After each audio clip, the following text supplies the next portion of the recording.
Hey there, comic book fans. Welcome to another edition of Comic Book Geezers. I'm your host, Pete, my co-host. I'm Wild Bill, the Unknown Comic. Thanks for joining us again. And as promised, we're doing another episode on horror theme and monsters. So to kick it right off, these are from my collection. This is what you're about to see. All these books are from my collection. The Toxic Avenger. This is like from 1990. Toxie. This was actually a B-budget movie filmed in my hometown, Peekskill, New York. So when I saw, and that movie came out like in the mid-'80s. So when I saw this book, I had to buy it. So I'm like, yes. Then DC Comics kind of rebooted the Demon. The Demon was a character that Jack Kirby created in like 1972 or 73. So this is the Demon, but it's a first issue. This is like from 1990, I believe, maybe 91. And the Demon continues to be a popular DC comic to this day. Now, Offbeat. This is a company called Gold Key Comics. This is Boris Karloff, Tales of Mystery. And because it had Boris Karloff, the greatest Frankenstein actor, I bought this. This is published by a company that was located in Poughkeepsie, New York, which I never knew until I read the inside. But this is from 1974. Boris Karloff passed away in 1969. This is another one from the same company. I just love this cover. This is pretty cool. I picked this up at a flea market last year for $2. Actually, $1. This is from 1972. And I just love the evil hag on the cover, the evil witch. Definitely cool. And then this one I picked up last week, or 2 weeks ago. This is The Mighty Samson. This is from 1969. And don't have a board for this. Moving right along, in the theme of Frankenstein, this is Marvel Classics. Marvel Classics was a title where they just basically did famous novels and famous stories. And I saw this at a flea market, and so I had to jump on this. So this is issue number 20, and this is from 1977. The same title, Marvel Classics. This is War of the Worlds, H.G. Wells' classic story. That was a radio story in the 1930s where Orson Welles was the announcer, and people thought it was a real newscast, and people freaked out thinking that real aliens were coming down to attack the Earth. A few years ago, within the past 10 years, they made a movie of this, Steven Spielberg, right, with Tom Cruise. Tom Cruise, very good. I didn't like it. No, I liked it. I did not like it. Aliens were killing everybody with Tom Cruise. Well, I didn't like it. You're never going to kill Tom Cruise. Has he ever died in any movie he's done? I don't think so. No. My favorite Tom Cruise movie is Born on the 4th of July. That's a good one. And Legend. Legend's good too. I like Legend. This is Godzilla. There we go. Number 8. I picked this up. Battling Red Ronin. Yes, this was definitely pretty cool. I will tell you, as cool as this cover is, because the action, that's an awful looking Godzilla. Looks more like a dinosaur. Yeah. I give you that. This was definitely cool. The Spectre. This is issue number 2. This was probably, again, early 1990s. The Spectre was a popular character from DC Comics in the 70s, which I'm about to show you. But to tell you the idea, when this came out, there you go. Passenger 57, Wesley Snipes. But the Spectre had awesome another covers. Horror related. Of course, who did Wesley Snipes play right around the same time? Right? Yeah. This cover That's great. is number 1 of the Spectre. And I show that, hold them up. Just great artwork, you know? That's classic. But what's great about this, you can't see because it's on video, but if you rub your hands on this cover, you feel like this weird indentations over the white. So as I was going through these books last night, prior to today's shoot, I thought that felt weird. So lo and behold, I held this over a light and then turned the lights off. This glows in the dark. And I bought 2 covers. I bought 2 issues of this. I have 2 of these. But that is definitely cool. It's my only glow-in-the-dark comic. Not even knowing that you bought 2? Not when I bought it, I did not know. I did not know until last night that this thing glowed in the dark. And I felt the edge. I'm like, I wonder if this thing glows in the dark. And I'm going to check it, man. And sure enough, it does. That is definitely cool. The Spectre, I told you he was around in the 70s. Yeah. This is from probably 1973. A title called Adventure Comics. And they used to switch different characters. I have another issue with Aquaman, but Adventure Comics with the Spectre kind of ran for like maybe, I don't know, 10 issues, I'm going to guess. But he was like a cop. Basically, he was somebody that was murdered, and he comes back as a spirit and kind of wreaks havoc against crime. Look at this guy. This guy's a bad guy. He melts his hands. He can't use a gun anymore. Definitely cool. This one I got from my man Pete here. He gave me this recently. Texas Chainsaw Massacre. And this kind of like follows the movie, the remake that was done in 2005. Yep. Definitely very cool. Very creepy. Turn it over, you can see some of the other comics. This is promos for other books that they did. Nightmare on Elm Street, Friday the 13th. So this company was definitely doing some good stuff with horror-related comics. Going back in time, probably 1975, maybe late 74. Morbius, the Living Vampire, Adventures into Fear. We've talked about Adventures into Fear with the Man-Thing. But after issue 20, I think it was issue 21 is when Morbius took over, because the earlier ones were the Man-Thing. Yep. So I'll let Pete kick it over with some, give him a turn with some of my other comics. Yeah, so we're going to move over to Astonishing Tales, which we've looked at various issues over the previous episodes. So issue 21, they introduced this character, which I think is pretty cool if you love monsters. I had this as a kid, this book as well. The Colossus. Definitely awesome. Giant, Stone Man, right? They call him. Yeah. The Colossus. The living Colossus. That's just a great cover. I wonder who drew this. I don't know. I'm not sure. And then here, he fights Granitor, Lord of the Gargoyles. Look at that. Definitely cool. I love it. Number 22. And then for 23, he comes up. I love this. The mightiest man monster since King Kong. This one I think I got from you, too. You hooked me up with this one, I think. Yeah. This is in April 1974. This book came out bi-monthly, Astonishing Tales. They had high hopes for this character, for the Living Colossus. And unfortunately, it only ran 4 issues. The run of Astonishing Tales went 36 issues. But issue 25, this is issue 24, the last for... Fin Fang Foom, who many of you will remember from the Fantastic Four. So that was it for him. Yeah. Then, if you can get your hands on issue 25, it was Deathlock, his first appearance. Yep. So then I moved along to something different from DC Comics. Swamp Thing. Great character, not to be confused with Man-Thing. This was not the great Bernie Wrightson? Yes, it's not Bernie. And not the great Alan Moore. So this is somewhere in between, actually. Somewhere in between, right? Yeah, it's 20 cents. Yeah, I have, this is issue 13. Issue 7 is the oldest I have of the Swamp Thing. In fact, these are the only 2 old Swamp Things that I have. But issue 7 is Bernie, and that has Batman on the cover as well. Here's another Swamp Thing. I think I've showed this before. I love this cover.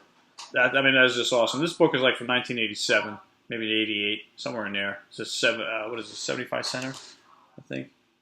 Buck 25. So it might be 1989. Yeah. But definitely, I love that cover. I mean, as far as Wicked Tree, and notice how it's the Swamp Thing's face. I mean, it's just so cool. You all know who that is, right? It's John Constantine. Yeah. Anytime you see a guy in a rain jacket, trench coat, smoking a cigarette, that's John Constantine. These I liked. There was a classic movie. Yeah, these are pretty cool. Aliens. So when I saw an Alien comic book, and it's from Dark Horse Comics, I understand they made 3 different series of Aliens, but Earth Wars was the 3rd in the series. It's a 4-part series. I only pulled 3 of them out. I thought the issues 1, 2, and 4 had the best looking covers. So I'm not sure who did the artwork on these, but it's very reminiscent of the old H.R. Geiger paintings that inspired the first Alien movie. So it's very, very similar. I'm sure it wasn't him. Maybe it was. I don't know. I don't really know. I don't really know a lot about it. It's totally in the spirit of a great homage. So that concludes an independent title. Mm-hmm. So now, going back to old titles again, sticking to Marvel fashion, we talked about Monsters on the Prowl. And I only had one in my collection, and I recently got into a flea market and picked a few more up. So now I have about 15 issues, but this is my oldest one. This is issue number 30. But again, the detail with the artwork is just amazing. Again, these are all reprinted stories from the late 50s, early 60s. A lot of times the credit isn't given to the artist on the inside. Some are. That's great. I'm going to say that's Jack Kirby. That looks like Jack Kirby jawline to me. Just up here as a dead giveaway. This is issue 29. Here's issue 28. I picked this up about a year and a half ago at a flea market. It's a little bit beat up along the edge here. But great covers. Definitely cool. If you love monsters, man, you can't go wrong. This was such a great title, Monsters on the Prowl. I have that one. This one is definitely cool. We were talking about Colossus. There he is. I guess that's where he debuted then, I guess. It could be. Because it's 20 center, right? Those were others were 20 cent or 25 cent. I think 25, yeah. But this is definitely a great cover. This is a telltale story where they're trying to tie him down. This was the first and only Monsters on the Prowl in my collection. And Magnetor. Never heard of him before. Like a one-shot wonder here. But definitely pretty cool artwork. You can't go wrong. This is issue 21. I had shown off a few of the others in the mid-20s before in another issue, so why show them again? Yeah. Figure show you this one. The Martians are coming. Check this guy out. He's watching it on TV, but lo and behold, he's getting snuck from behind. I keep sneaking at the ones that he's got coming up. I have that one. That's a great one. This is definitely cool. Yeah. You know? Oog. There's no guy nicknamed Oog, believe it or not. Here's another great cover, man. Look at that. What is it? Brutu? Brutu. God, on a rampage. On a rampage. Looks like, big fat monster coming down the street. These are awesome. Look at that. Jeez. Definitely. Here we go with the Colossus again. Definitely cool. And then my oldest is issue 16, and this is Kull. And for those of you who know, like Kull was also like kind of like a Conan character. Created by Robert E. Howard. Yes. And he's underwater, giant fish monster. We've done Creatures on the Loose before. We did Man-Wolf. So we've done 30. This is issue 30, 35 or 37. This is 37. Just a great cover. The son of J. Jonah Jameson. Man-Wolf. Then I've done Vault of Evil before. And I pulled this one out because I haven't shown this one before. This is issue 12. Another great cover. Again, reprinted stories from the early 60s. This is zombies, right? I think they're actually just waiting around for this guy to die. They're all evil, haunted ghost spirits, Die, damn you. Yes, he does. Then I did another one called Monsters Are Coming, Beware. And then I picked up a few of these as the wicked covers. Yeah, man. That's awesome. I have never heard of this series. I had issue 2. I've seen issue 1 at a flea market, but the guy wanted $10 for it. It was such a bad shape. I wouldn't have given him more than 3, but I didn't even offer because he'd just get offended. I'd pay $10. It's worth 10 if it's in good condition. But this, again, reprinted stories. 3 stories in each title. And obviously, one of the stories pertains to the cover. But great artwork, for monster horror themed books. Look at that. This is a great story. This woman puts an ad in the paper that she needs help, like a live-in nurse's aide for her. And then when this girl signs up for the job, she's like, "Oh, you get to meet my son. Maybe you can marry my son." But meanwhile, her son's a monster. As you can see by that. He's a vampire, basically, is what he is. Definitely cool. This is, again, Beware. This is issue 4, and I have issue 2, which I've shown before. But this is like an evil tree. This tree is actually an alien from another planet. He's lands on Earth. He's a prisoner on the planet Saturn. And they exile him from Saturn and put him on Earth, and he looks like a tree. And this guy sees the alien land, and he goes up on top of the hill to check it out, and the tree kills him because the tree's like, "You know my identity. I can't let you escape." So people keep going up on top of this mountain. It's near a cemetery. And this tree keeps killing people as they come up the top of the hill. So people keep mysteriously disappearing. That's awesome. Weird concept for a horror story, but it works in the comic book world. Great cover. So now we're going to pick it over to Pete again with some other comics. I just recently bought some old horror comics from one of our viewers, believe it or not. Saw our videos and gave us some feedback. And we went and checked out some of the books that he had. And I picked these up from him. So thank you, Mike. Pete, show them what we got here. So, by the way, if any of your readers live in the local New York area and you've got collections you want to get rid of, let us know. We'll definitely come take a look. So here we got a bunch of stuff from DC, and this first one is issue number 81. It's the oldest that I have in my Ghosts collection. Now, this was a good story. The guy being tormented here actually pushed this dude off a skyscraper that they were working on, because this guy was like a nasty foreman. But then, that twist of irony, the victim gets revenge. Of course. Definitely cool. And the Ghosts again are like reprinted. I don't know if they reprinted stories, but there's usually 3 stories in each issue. So this is great. The Split Spectre, Corpse in the Closet, and the Phantom Witness. Look at that. That's issue number. What do we got here? Number 58. 58. We're going back. Yeah. A little out of order. That's all right. And then here number 52. Spectre in the Shelter. These are just great covers, Secret of the Living Corpse. And I only had 2 issues of Ghosts, and I picked up like 9 from this guy, Mike, so that helped expand my horror collection. I made a nice score. I picked up like 30, 33 books. When we were looking through this collection, this was my favorite cover out of all. This is definitely cool. I had to bag this. Some of these I still need to get bags and boards 152, and again, I never heard of this series at all. There's No Escape from the House of Secrets. Look at that. Yeah, there's definitely all the demons. Yep. That's definitely cool. Very cool. Again, like 3 stories in each issue. This one, I love the cover, and then when I read it, the cover's better than the stories inside. I'm going to tell you. But a great cover, though. Look at that, man. With the casket coming down, the vampire. Coming out of there, the bats, you know. Yeah, definitely cool cover. And this one was actually better. I like this one. Secrets of Haunted House. This vampire's out on the rampage looking for blood. And what happens is... I wouldn't expect anything different. He comes out. I'm going to spoil it for you, but he comes out and he goes on the prowl because it's dark. And he's like, I didn't seem like I was asleep that long. So he finds a victim, and what happens is the sun comes out and he dies. And the woman who was the victim is like, well, there was a solar eclipse today. That's why it was dark. That's why he came out early. Kind of cool twist of fate. Who wrote that one? I don't know, but it was a good twist of fate. I didn't see that coming. Here's another Unexpected. Yep. I had a few of these issues, and then I just expanded a little bit more. I have a great artwork on these. These are 30-cent books, probably from like 1977. Yeah, I'm gonna say. I would think. Here's number 178. Definitely cool. Look at the look. I just love this evil character coming up the stairs. The Fiend coming around the corner. This dog. Evil Devil dog. Yeah, definitely. She's caught between 2 baddies there, and she's actually a freak herself. She's insane in the story.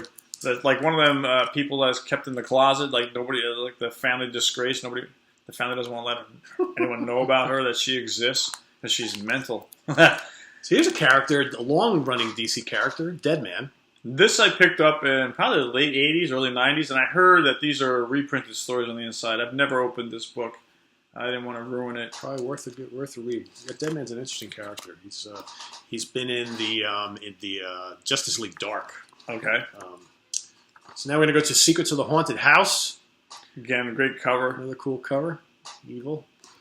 And then from that, we're gonna pop over to a few issues of the House of Mystery. This is number 264. It's a 40 center, so I'm assuming this is 1979 or 1979. I'm gonna say, or 1980. But definitely cool. Yep. And as you can see, it might be 1979 because they're plugging the Superman movie. The first with Christopher Reeve. Yep, I think that was 79 already. Yep. That was 79. Here we got number 266. Love, again, a great Satan portrayal. Yep. A little bit Mystic Smoke, this guy pleading. Haven't read these yet. I like this one. This is double size. This is a pretty thick book. I haven't read this yet. And I just love the vampire, coaxing this guy on to do harm to the next victim. That's a great vampire story, but I haven't gotten to this one yet. And this one, I like this cover. Yeah, that's very cool. Definitely taking a swing at you. You can swing all day, Sonny. You're not going to be able to kill me, I'm a ghost. Your sword doesn't do any good when I'm an evil spirit. See, then here they plug the 3 different stories. Yep. But this is definitely cool. The Ghostly Executioner, Phantom Let Me Die, and the Spectral Sword. Very cool. The Spectral Sword. Spectral Sword. Right, what else we got? Well, the last one, number 78. It's we challenge you to read ghosts. Look at that. Definitely creepy cool. crawly in the background. So, Mike, thanks for getting in touch with us. I was got some reading to do. Yes, definitely cool, and it expanded my horror collection. So that wraps up this edition of Comic Book Geezers with horror comic books. I'm Wild Bill, saying thanks for joining us, and come back and see us again soon. And I'm Pete. May not be the last horror stuff you see, because you know what? There's always next year. And then there's always stuff we forget. And there's always stuff we've forgotten. So, but in the meantime, what you got to look forward to, because you have asked for it, is we're going to do, our next episode is going to be all about martial arts characters. Featuring specifically Shang-Chi, Master Kung Fu, and Iron Fist. But Iron Fist. Bill's got a couple other things as well. Other martial arts surprises, like maybe some Teenage Mutant Ninja Turtles. My first blooper. First blooper in the history of the show. Yep, that's all right. All right, guys. Thanks for joining us. See you next time. Bye. See you.